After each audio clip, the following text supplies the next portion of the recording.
second chapter of psychology. The name of the chapter is Methods of Inquiry in Psychology. The name of the chapter is Methods of Inquiry. And what is inquiry? जब हम किसी problem के बारे में search करते हैं, उसका solution निकालने की कोशिश करते हैं और डाटा कलेक्ट करते हैं किसी भी प्रॉब्लम के बारे में, उसको हम क्या बोलते हैं? इंक्वायरी. जैसे हम जनरल टर्म में इंक्वायरी वर्ड यूज़ करते हैं, वो क्या करते हैं, किस लिए करते हैं? कि किसी चीज़ के बारे में जब हम पता करना चाहते हैं. बट इन साइकोलॉजी इंक्वायरी किस चीज़ की हो रही है? किसी प्रॉब्लम की, किसी बिहेवियर की, एंड किसी को ऑब्जर्व कर रहे हैं, किसी के ऊपर स्टडी कर रहे हैं, तो हम उस इंक्वायरी बोलेंगे. तो साइकोलॉजी का जो मेन वर्क स्टार्ट होता है इंक्वायरी से होता है, और इंक्वायरी के भी कुछ गोल्स होते हैं जब वो इंक्वायरी करते हैं. Like any scientific research, psychological inquiry has the following goals: description, prediction, explanation and control of behavior and application of knowledge so generated in an objective manner. So firstly we will talk about description. In a psychological study, we attempt to describe a behavior or a phenomena as accurately as possible. This helps in distinguishing a particular behavior from other behaviors. Description, किस चीज़ की description? Behaviour की description. जिस behaviour को वो psychologist study करना चाहता है, उसकी डिस्क्रिप्शन लिखना, उसको डिस्क्राइब करना कि ये जो बिहेवियर है वो किस तरह का बिहेवियर है, और बेसिकली ये ओवर्ट बिहेवियर को डिस्क्राइब करता है. Students, we have talked about overt and covert, the two types of behavior in our previous chapter. Overt behavior वो behavior होता है जिसको हम देख सकते हैं, like laughing है, shouting है, playing etc. But covert behavior वो behavior होता है जिसे हम देख नहीं सकते. like आपकी जो internal feelings हैं या आपके internal emotions हैं, जो आपके एक्सटर्नल बिहेवियर को देखकर ऑब्जर्व नहीं किए जा सकते, वो क्या कहलाते हैं? आपके covert behaviour. But we are talking here about overt behaviour. यहाँ हमें उसको डिस्क्राइब करना है कि अगर इस टाइप का बिहेवियर है तो वो क्यों है, कैसा है. फॉर एग्जाम्पल, एक पर्सन का बिहेवियर बहुत एग्रेसिव है, तो अब यहाँ एक साइकोलॉजिस्ट के इंक्वायरी करने का गोल हो जाएगा कि उसके उस बिहेवियर को डिस्क्राइब करना कि वो बिहेवियर उसका इस तरह का क्यों है और किस तरह की कंडीशंस में उसका ये बिहेवियर जनरेट हो जाता है, और उस बिहेवियर को क्या हम कंट्रोल कर सकते हैं या उसको चेंज किया जा सकता है. तो बिहेवियर को ऊपर एक टोटल डिस्क्रिप्शन देना ये इंक्वायरी का फर्स्ट गोल है. The description requires recording of a particular behavior which helps in its proper understanding. अब ये जो description होता है, इसके लिए सबसे पहले जो रिक्वायरमेंट होती है वो क्या होती है कि वो जो पर्टिकुलर बिहेवियर जिसको हम डिस्क्राइब करना चाह रहे हैं, जिसके ऊपर हम सर्च करना चाह रहे हैं, उसका हमारे पास प्रॉपर रिकॉर्ड होना चाहिए. वो ऐसा किस लिए? जिससे कि हम प्रॉपर वे में उसको समझ सकें, उसके ऊपर रिसर्च करके हम रिजल्ट निकाल सकें, समझ सकें. तो उसके लिए हमारे पास क्या होना चाहिए? उसका एक प्रॉपर रिकॉर्ड होना चाहिए. The second goal of psychological inquiry is prediction. The second goal of scientific inquiry is prediction of behavior. If you are able to understand and describe the behavior accurately, you come to know the relationship of a particular behavior with other types of behaviors, events or phenomena. You can then forecast that under certain conditions, this particular behavior may occur within a certain margin of error. Prediction means guess करना. Inquiry अगर आप करते हो तो आप predict कर सकते हो कि इस टाइप के बिहेवियर का रेपिटिशन कब होगा. अगर हम एग्रेसिव बिहेवियर की बात कर रहे हैं, तो जब हम इंक्वायरी कर लेते हैं तो हम इतने कैपेबल हो जाते हैं कि हम ये बता सकते हैं या प्रेडिक्ट कर सकते हैं कि ये पर्सन अगर इस तरह की सर्टेन कंडीशंस में आएगा तो उसका जो एग्रेसिव बिहेवियर है वो शो होगा उसके बिहेवियर में. अगर हम किसी बिहेवियर को अच्छे से समझ सकते हैं, डिस्क्राइब कर सकते हैं, देन हम उस अंडरस्टैंडिंग एंड डिस्क्रिप्शन के बेस पर प्रेडिक्शन दे सकते हैं.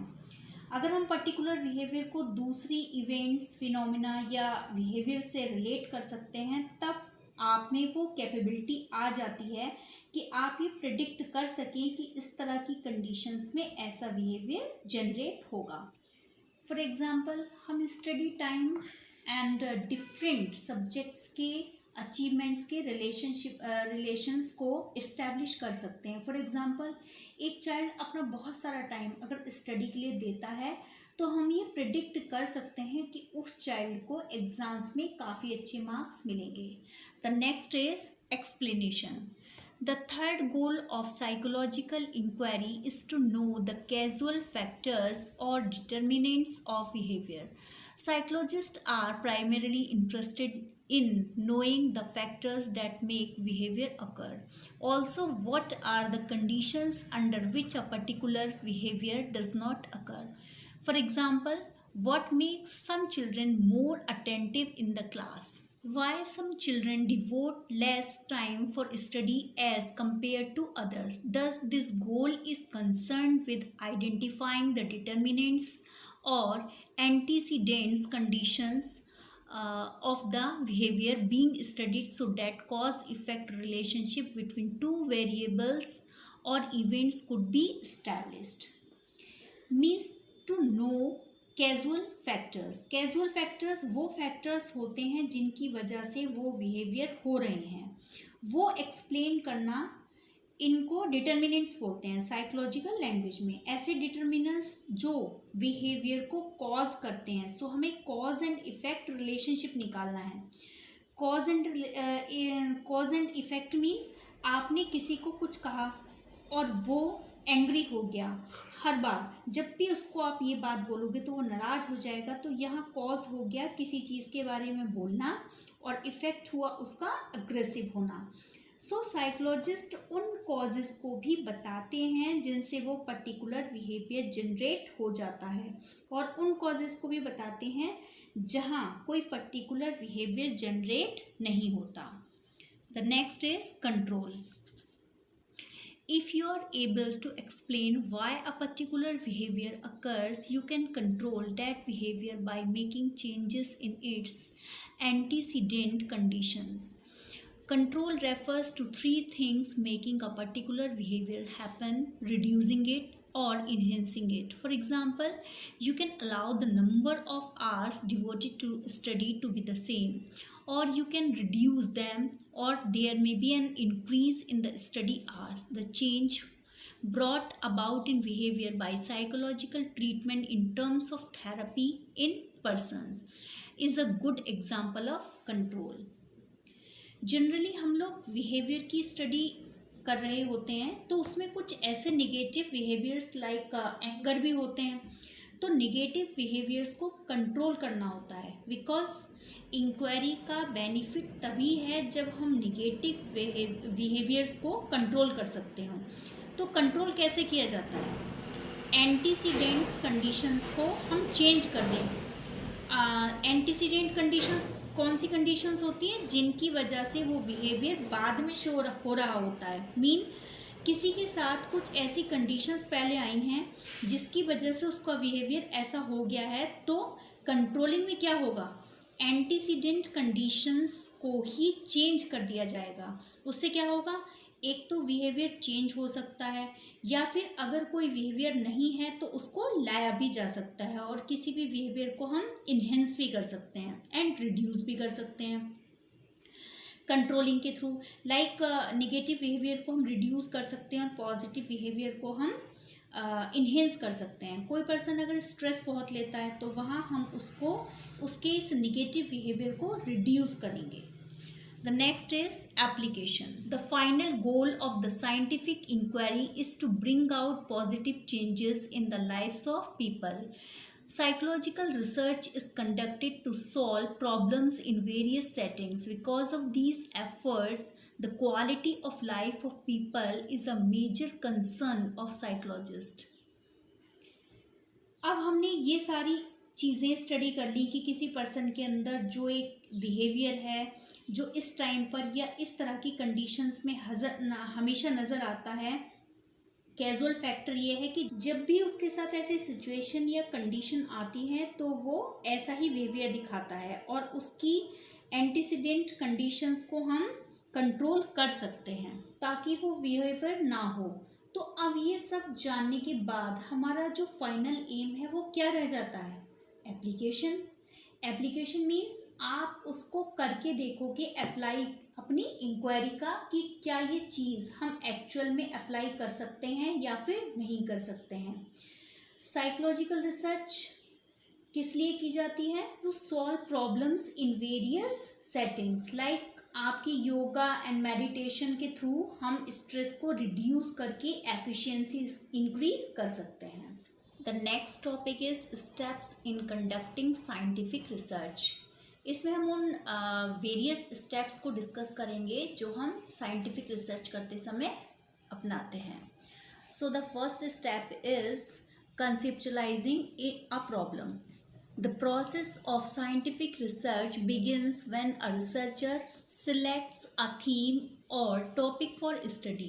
Then she or he narrows down the focus and develops specific research questions or problem for the study. This is done on the basis of review of past research, observations and personal experiences.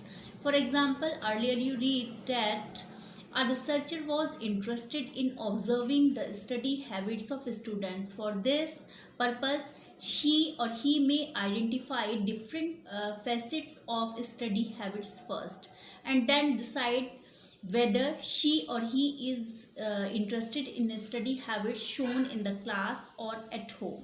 इसमें सबसे पहले तो ये देखना है कि problem है क्या। हमें किस चीज़ के ऊपर स्टडी करनी है, इंक्वायरी करनी है। या तो कोई पुरानी रिसर्च चल रही थी जिसको अपडेट करना चाहते हो, या फिर आपने कुछ ऑब्जर्व किया कि कुछ प्रॉब्लम लोगों को द्वारा फेस की जा रही है, उसको हम कैसे चेंज कर सकते हैं। या फिर किसी की पुरानी थ्योरी को कंटिन्यू कर सकते हैं। हो सकती है वो थ्योरी आधी रह गई हो या आपको लगता है उस थ्योरी को अपडेट करने की ज़रूरत है। सो आपको पहले कंसेप्चुलाइज करना है, बेसिकली इसका मीनिंग ढूंढना है कि प्रॉब्लम है क्या और कौन सी प्रॉब्लम को आप एक्चुअल में स्टडी करोगे, ये आपको सोचना है। सो यहाँ एक बहुत इम्पॉर्टेंट वर्ड है हाइपोथेसिस। हाइपोथेसिस क्या है? After identification of the problem the researcher proceeds by developing a tentative answer of the problem which is called hypothesis. जब हम एक स्टेटमेंट बनाते हैं अपने आप से और फिर उसको आप बहुत सारे स्टेप्स के थ्रू वेरीफाई करते हो सकता है एंड में आपकी वो स्टेटमेंट सही भी निकले और गलत भी निकले, तब आपको एक नया हाइपोथेसिस बनाना होता है। अगर पहले वाली हाइपोथेसिस रॉन्ग है तो आपको एक नई हाइपोथेसिस लेकर दोबारा से अपनी जो रिसर्च है वो दोबारा से स्टार्ट करनी होगी। The second is collecting data. The second step in scientific research is to collect data. Data collection requires developing a research design or a blueprint of the entire study. It requires taking decisions about the following 4 aspects. First, participants in the study. Second, methods of data collection. Third, tools to be used in research. And the fourth is procedure for data collection. So, हमने hypothesis बना लिया, अब एक statement बना लिया यहाँ पर। उसके बाद डाटा कलेक्ट करना है और वो कहाँ से करना है? किसी एक इंडिविजुअल से जिसको आप स्टडी कर रहे हो या फिर एक ग्रुप से जिसकी आप स्टडी कर रहे हो। लाइक आप एक क्लास को या फिर ऑर्गेनाइजेशन को स्टडी कर रहे हो जिनसे हम डाटा कलेक्ट करते हैं, उनको हम क्या बोलते हैं? इन्फॉर्मर्स, जो हमें इंफॉर्मेशन दे रहे होते हैं। डाटा कैसे लिया जाता है? या तो हम उस पर्सन से डायरेक्ट पूछ लेते हैं जिसको हम बोलते हैं इंट्रोस्पेक्शन, या फिर हम इंटरव्यू ले सकते हैं जिसमें हम क्वेश्चंस घुमा फिरा कर पूछते हैं जिससे उसको एक डायरेक्ट ये ना पता चले जो हमारा सब्जेक्ट है कि क्यों उससे क्वेश्चंस पूछ रहे हैं या किस इंफॉर्मेशन को आप उससे लेना चाह रहे हो। सो ये आपके मेथड्स ऑफ डाटा कलेक्टिंग हो गए। The next is drawing conclusion. The next step is to analyze data so collected through the use of statistical procedures to understand what the data mean. This can be achieved through graphical representations such as preparation of pie chart, bar diagram, or cumulative frequencies, etc., and by the use of different statistical methods. The purpose of analysis is to verify a hypothesis and draw conclusions accordingly. आपको data collect करना है, उसको study करना है और statistical method को use करके आपको उसको एनालाइज करना है, जैसे बार डायग्राम वगैरह बना के या फिर पाई चार्ट बनाकर ये एनालिसिस करना है कि कितने परसेंट क्या है. सो ये सब यूज करके हम एक फाइनल कंक्लूजन निकालते हैं कि इस प्रॉब्लम का रीजन ये है. The next is revising research conclusion. The researcher may have begun the study with the hypothesis that there exists a relationship between viewing violence on television and aggression among children. She or he has to see whether the conclusions support this hypothesis. If they do, the existing hypothesis theory is confirmed. If not, she or he will revise or state an alternative hypothesis theory and again test it based on new data and draw conclusions which may be verified by future researchers. Thus, research is a continuous process.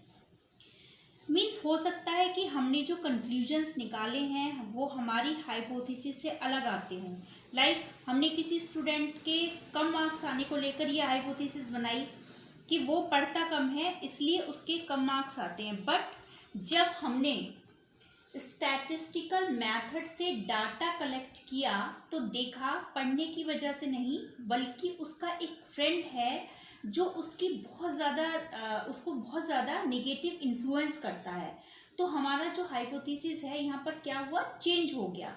अब उसकी negative thinking तो अभी भी वही है, पर जो हमने सोचा था कि पढ़ता नहीं है इसलिए मार्क्स नहीं आते, बट रीज़न क्या निकला, उसका फ्रेंड सर्कल ऐसा है जो उसे नेगेटिवली इन्फ्लुएंस कर रहा है. तो हमारा हाइपोथेसिस क्या हुआ, रॉन्ग हो गया. देन हमने क्या किया, दोबारा से एक नया हाइपोथेसिस बना लिया कि किसी पर्सन का नेगेटिव बिहेवियर है because of his peer group. अब हमारा ये नया हाइपोथेसिस बन गया. अब हमने दोबारा उससे रिलेटेड क्वेश्चनर प्रिपेयर की और न्यू हाइपोथेसिस से रिलेटेड डाटा कलेक्ट करना स्टार्ट किया. और अगर हमारा पहले वाला हाइपोथेसिस ही सही निकल जाता है तो आपको आपकी जो एक रिसर्च है वो एक थ्योरी में कन्वर्ट हो जाती है.